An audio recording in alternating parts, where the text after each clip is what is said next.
Hello అండి. Welcome to Krishna's kitchen. ఈరోజు నేను హెల్తీ బ్రేక్‌ఫాస్ట్ చేసి చూపిస్తున్నానండి. హెల్తీ బ్రేక్‌ఫాస్ట్ అంటే రాగి దోస చేసి చూపిస్తున్నానండి. ముందుగా చట్నీ ప్రిపేర్ చేస్తున్నానండి ఇక్కడ. చట్నీ అంటే పల్లీల చట్నీ అలాంటివి కాదండి. పల్లీలు, టమాటో అలాంటివి కాదండి. జస్ట్ సింపుల్ అల్లం చట్నీ చూపిస్తున్నానండి. ఈ రాగి దోసకు అల్లం చట్నీ చాలా బాగుంటుందండి. ముందుగా ఒక కడాయి తీసుకోవాలి. స్టవ్ వెలిగించుకున్నాను ఇక్కడ.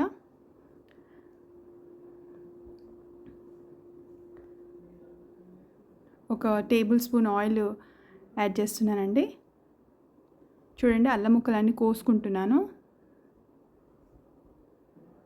ఆల్రెడీ ఆయిల్ యాడ్ చేసుకున్నానండి. అల్లం ముక్కలన్నీ కట్ చేసి వేసుకుంటున్నాను.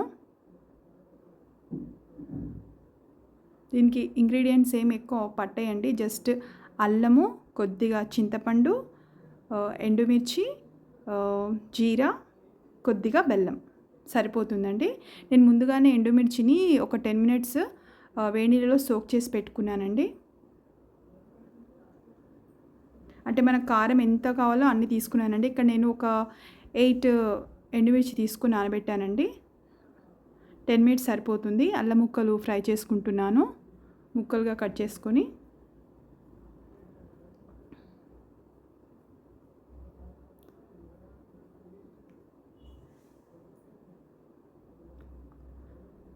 ఒక్క సెకండ్ అలా మూత పెట్టి తీసామండి, అంతే.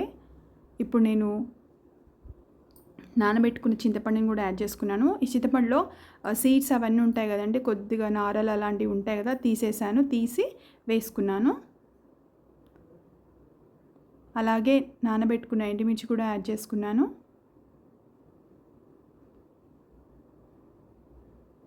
ఎక్కువ టైం పట్టదండి, ఒక 5 మినిట్స్లో అయిపోతుంది. ఫ్రై చేసుకొని పెట్టుకొని మిక్సీ జార్ వేసుకుంటే సరిపోతుంది.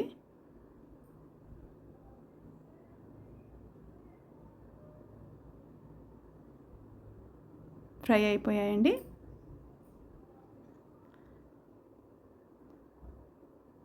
అంతేనండి, మిక్సీ జార్లోకి తీసుకుంటున్నాను.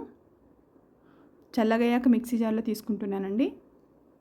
ఇందులోనే రుచికి సరిపడా ఉప్పు కూడా యాడ్ చేసుకోవాలి. ఇప్పుడు ఆల్రెడీ నేను బెల్లం పౌడర్ తీసుకున్నానండి. ఒక 2 టీ స్పూన్స్ యాడ్ చేసుకుంటున్నాను, సరిపోతుంది. నేను తీసుకున్న క్వాంటిటీకి సరిపోతుందండి బెల్లము. మిక్సీ పట్టుకోవాలి. ఇప్పుడు అదే కడాయిలో పోపు పెట్టుకుందాము.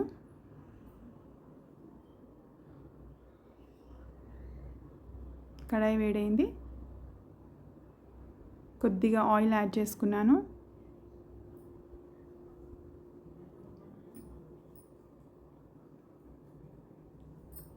పోపు పెట్టుకోకున్నా పర్లేదండి, అలాగే చట్నీ బాగుంటుంది. కానీ నేను కొద్దిగా పోపు యాడ్ చేసుకుంటున్నాను. కొద్దిగా ఇక్కడ ఆవాలు యాడ్ చేశాను, కొద్దిగా కరివేపాకు,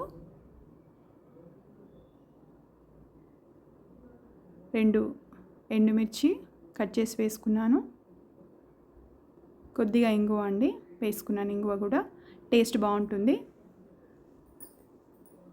వేసుకోకున్నా పర్వాలేదండి, నేను కొంచెం యాడ్ చేశాను టేస్ట్ గురించి.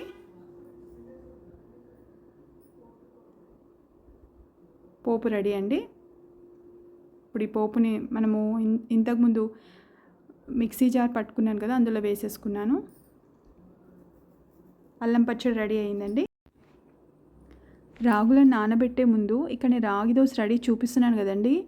నేను ముందుగా వాటిని బాగా కడిగానండి. ఒక 4-5 టైమ్స్ కడిగి నానబెట్టుకున్నాను. నేను 2 కప్స్ రాగులు తీసుకున్నానండి. 1 కప్పు మినపప్పు, ఒక 1/2 కప్పు బియ్యం తీసుకున్నానండి. ఒక పావు టీ స్పూను మెంతులు కూడా యాడ్ చేసి నానబెట్టాను.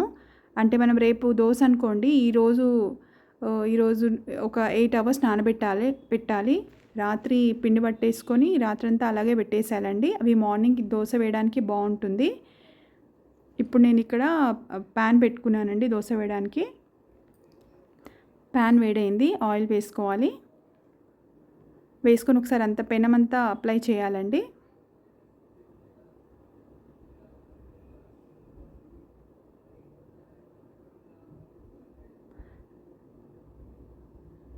ఈ రాగి దోశకు కొంచెం టైం పడుతుందండి, ఎందుకంటే మనము బియ్యంతో వేసుకున్న దోశలు తొందరగా అయిపోతాయండి పెనం ఒకసారి వేడైతే. కానీ ఇది కొంచెం టైం పడుతుందండి. మీడియం ఫ్లేమ్లో పెట్టుకోవాలండి. ఇక్కడ నేను రుచికి సరిపడా సాల్ట్ కూడా యాడ్ చేసుకున్నాను పిండిలో.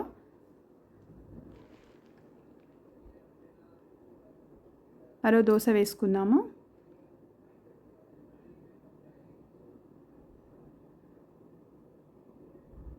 అప్పుడప్పుడు పిల్లలకు రాగులతో దోశ కూడా వేసిస్తే చాలా హెల్దీ అండి.